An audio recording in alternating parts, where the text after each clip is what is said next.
केजरीवाल कर। आज हम लोग हैदराबाद में आए और हैदराबाद के ऑनेबल सीएम राव साहब से मुलाकात हुई। काफ़ी लंबी मुलाकात हुई, काफ़ी अच्छी चर्चा हुई।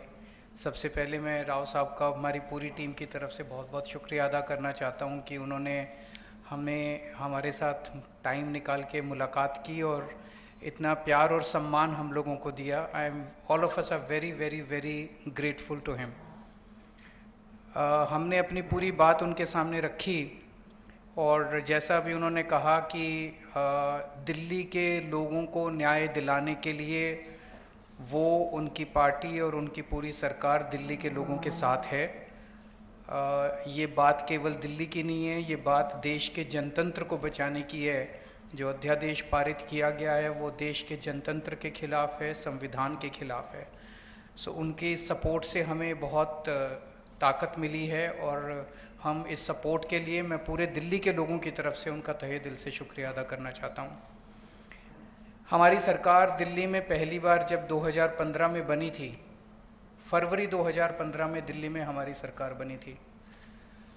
फरवरी 2015 में सरकार बनी और 23 मई को, मात्र 3 महीने के बाद, मोदी सरकार ने एक नोटिफिकेशन लाके हमारी सारी पावर छीन ली 3 महीने में। तो अब ब्यूरोक्रेसी के ऊपर, पहले हमारे से पहले शीला दीक्षित जी की सरकार थी।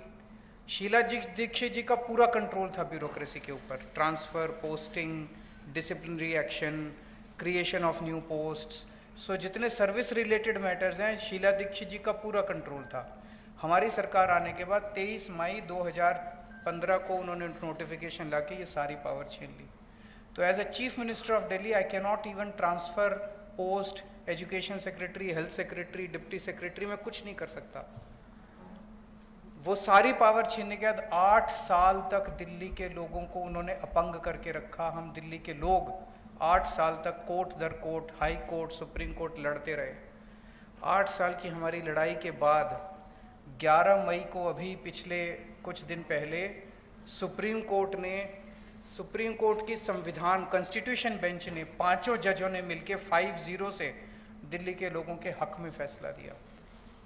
8 साल की लड़ाई के बाद दिल्ली के लोगों को न्याय मिला कि उनकी चुनी हुई सरकार को काम करने का अधिकार मिला।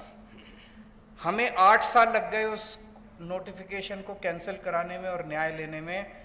उसके 8 दिन के अंदर 11 मई को ऑर्डर आया सुप्रीम कोर्ट का। 19 मई को मोदी सरकार ने ऑर्डिनेंस लाके सुप्रीम कोर्ट के ऑर्डर को निरस्त कर दिया, पलट दिया।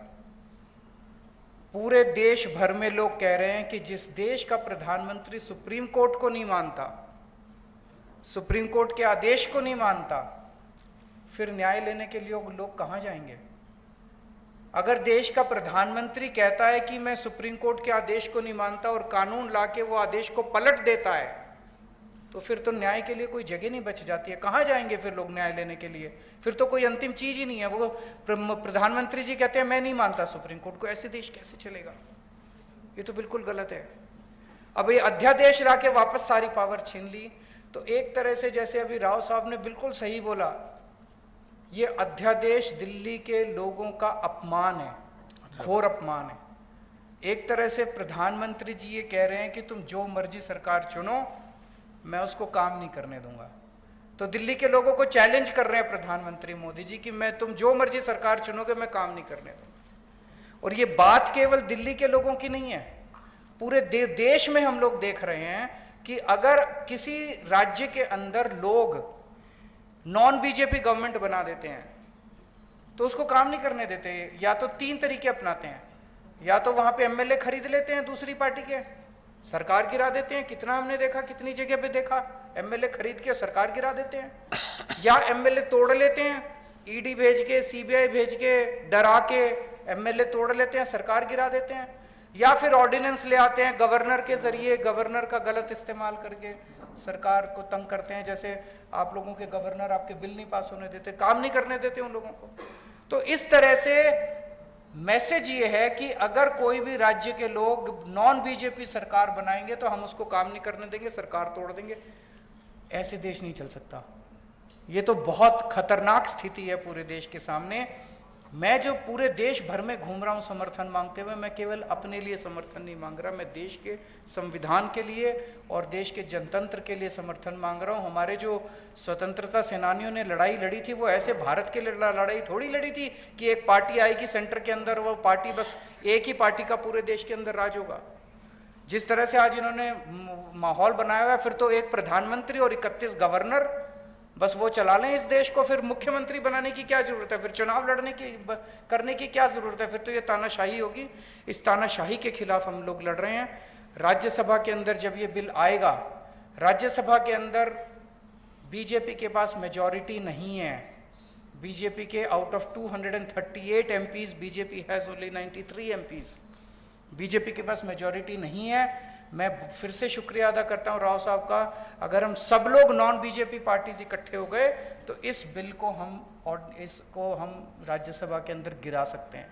और अगर ये बिल गिर जाता है तो पूरे देश के लोगों को विश्वास हो जाएगा कि 2024 के अंदर मोदी सरकार वापस नहीं आ रही है। ये इसका सेमीफाइनल होगा 2024 का। ये कॉन्फिडेंस देगा पूरे देश के लोगों को कि मोदी जी को हराया जा सकता है।